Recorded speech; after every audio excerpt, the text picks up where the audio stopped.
Baik, kita lanjutkan pembahasan kita malam hari ini, pemirsa. Kang Cecep, kalau kita bicara soal komunikasi politik, melibatkan tokoh-tokoh yang pasti tidak luput dari perhatian publik, apalagi ini pemimpin negara gitu ya. Tapi kan komunikasi politik ini syarat dengan simbol dan substansi, Kang. Ini gimana kemudian kita harus menyikapi pujian dari Presiden Donald Trump? Jangan-jangan ini adalah upaya halus dari Donald Trump untuk kemudian agar Indonesia tidak terlalu galak pada isu-isu sensitif yang melibatkan Amerika, begitu Kang? Jadi kalau kita bicara tentang komunikasi politik dalam konteks diplomasi ya, ada dua pendekatan sebenarnya. Ada yang hard power dan soft power. Nah, hard power itu gimana? Bagaimana kemudian ketika melakukan diplomasi, Presiden Prabowo itu melakukan berbagai kerjasama terkait misalnya industri pertahanan misalnya dan seterusnya. Soft power dia bicara masalah moral dan seterusnya. Nah, Presiden Prabowo mengkombinasikan keduanya. Dirinya menggunakan yang kita kenal mungkin sebagai smart power ya. Smart power. Jadi bagaimana dirinya itu bisa demikian lincah sebenarnya. Dia bisa beradaptasi ya, membangun diplomasi dengan pemimpin RRT, dengan pemimpin Amerika, dengan pemimpin negara besar lainnya. Ini kan bagaimana dirinya itu merepresentasikan ya sebagai pemimpin besar bangsa Indonesia. Nah, itu yang pertama ya, bagaimana dirinya mengkombinasikan pendekatan yang smart power. Kemudian yang kedua sebenarnya lagi-lagi ketika Presiden Prabowo membangun komunikasi politik, membangun diplomasi, dirinya berbasis pada national interest, kepentingan nasional. Jadi dirinya akhirnya menjadi seorang realis sebenarnya. Nah, gimana penjelasannya? Jadi ketika Presiden Prabowo misalnya membangun komunikasi, dia bukan semata-mata sebenarnya hanya untuk dia bertahap secara nasional, dia memenuhi national interest, kemudian kawasan dia membangun komunikasi yang baik ya, membangun pertahanan kawasan ya, kemudian dengan global dia membangun kerjasama multilateral yang strategis dan seterusnya. Jadi harapannya dengan realis ini membawa keuntungan besar buat Indonesia. Dirinya berkomunikasi dengan banyak pemimpin besar negara lainnya. Kemudian secara konstruktivis sebenarnya kita bisa lihat dirinya itu bisa menjadi representasi pemimpin negara Muslim terbesar yang amat demokratis saat ini. Ya kira-kira gitu. Dan itu yang kemudian akhirnya tadi Trump memuji Prabowo ya beberapa kali ya. Bagaimana ketika Malaysia menjadi peace builder buat Kamboja dan Thailand misalnya. Nah, pada saat yang sama Presiden Prabowo juga kan digunakan ya, dipuji juga menjadi tokoh perdamaian dengan di kasus Palestina dan Israel ya. Gitu. Jadi, nah itu dari perspektif teori. Kemudian kita lihat juga dari model diplomasinya. Ada dari pengalaman setahun terakhir itu saya melihat ada beberapa model diplomasi yang dibangun. Diplomasi personal, diplomasi pertahanan ya, diplomasi ekonomi energi, diplomasi kemanusiaan, termasuk diplomasi yang multilateral.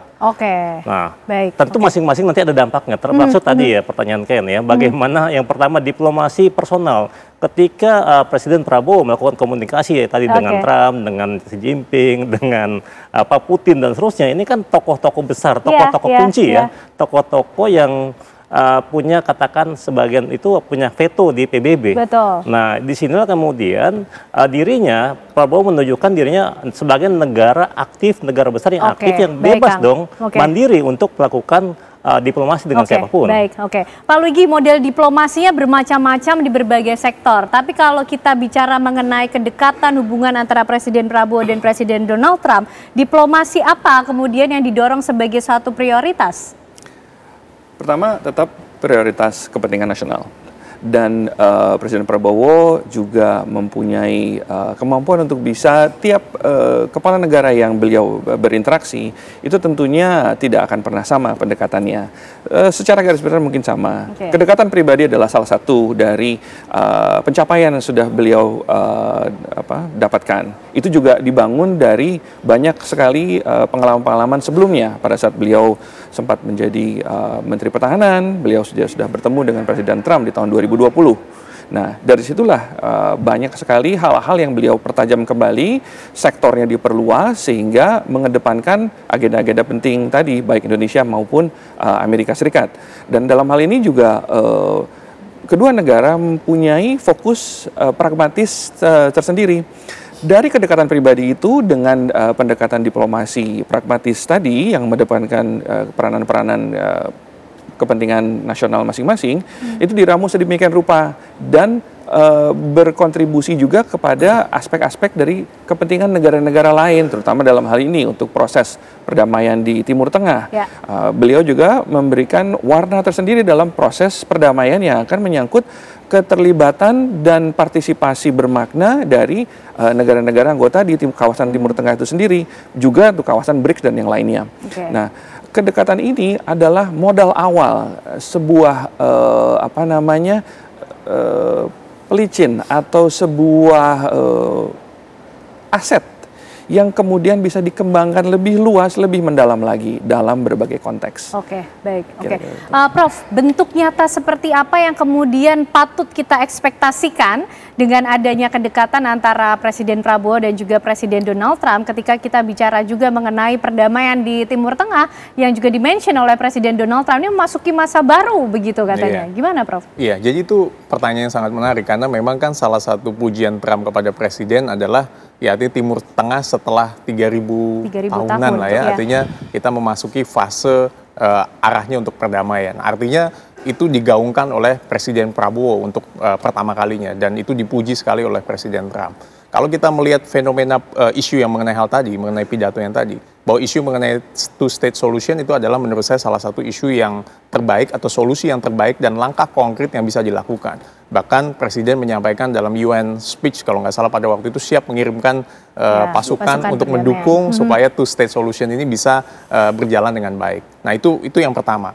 Yang kedua adalah menurut saya langkah-langkah konkret yang akan bagus. Ini kan bergabung negara Timur Leste sebagai anggota ke-11 dalam ASEAN.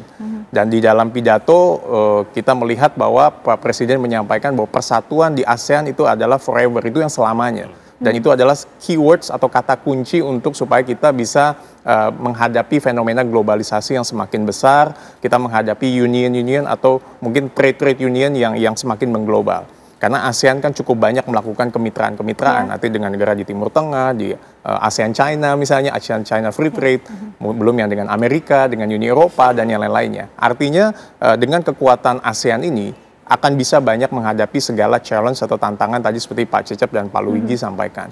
Terutama dalam bidang international relation, dalam bidang berkaitan international trade law-nya dan sebagainya. Artinya banyak yang kita akan bisa hadapi untuk di kemudian harinya. Nah yang ketiga adalah dengan bergabungnya Timor Leste tentu ASEAN akan semakin kuat.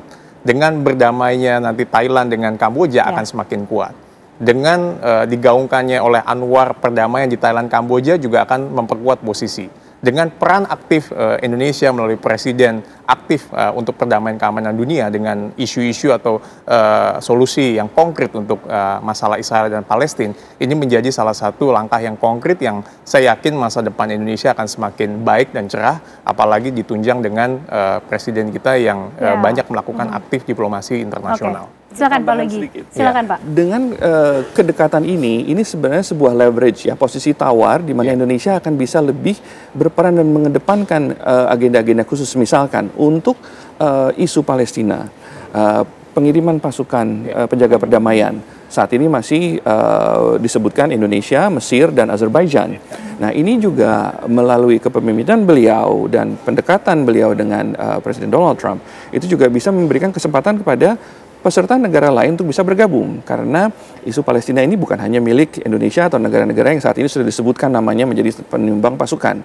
Di saat bersamaan, ini juga bisa menjadi peluang oleh Presiden Prabowo untuk berbicara lebih lanjut dengan Presiden Trump untuk membahas hal-hal persiapan yang lebih strategis lagi, yaitu pembentukan misi perdamaian PBB di Gaza. Tidak hanya spesifik pengiriman pasukan saja, karena pasukan itu adalah bagian dari proses perdamaian tadi. Nah, inilah yang penting untuk dibahas dan akan menjadi agenda besar yang bisa menggunakan kedekatan beliau tadi. Oke, baik. Kang Cecep, artinya Indonesia punya power di bidang politik, khususnya ke luar negeri yang sekarang mumpuni dan patut diperhitungkan nampaknya, Kang. Ya, ini berbagai pengalaman setahun kemarin sebenarnya itu mengkonfirmasi ya bahwa Presiden Prabowo ini punya leadership yang kekuatan leadership kepemimpinan ya yang memimpin baik di kawasan maupun di tataran global. Kenapa saya sampaikan demikian?